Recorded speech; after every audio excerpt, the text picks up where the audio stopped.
In today's video, I'm going to show you how to easily install Eyezy on both Android and iPhone. If you've been looking for a reliable way to monitor your child's or loved one's device activity, Eyezy is one of the most powerful tools out there. From tracking conversations on apps like WhatsApp, Facebook, and Instagram to logging keystrokes, setting alerts for specific words, and even providing accurate location tracking, Eyezy does it all while running quietly in the background.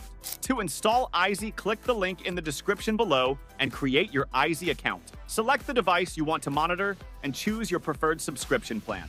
As of now, Eyezy starts at about $47 per month. But if you opt for the annual plan, the cost drops significantly to just $9 per month, which is much more affordable compared to other parental control apps. Download and install the Eyezy app on your device and log into your Eyezy account. To link your child's device, click the plus button and either send a link to the device or scan a QR code with their phone to begin the installation.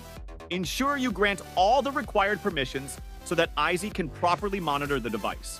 Once everything is set up, Eyezy will do the rest, allowing you to monitor their activities discreetly and keep them safe even when you're apart. If you're a parent looking for a reliable way to monitor your child's device, block inappropriate content, and keep tabs on their online activities, Eyezy is a fantastic choice. Plus, it's incredibly affordable with the right plan. If you're interested in trying Eyezy, don't forget to check out the link in the description below for a discount. And if you have any questions about Eyezy or other similar apps, feel free to drop them in the comments. I love hearing from you, and I'll get back to you as soon as I can. Thanks for watching, and I'll see you in the next video.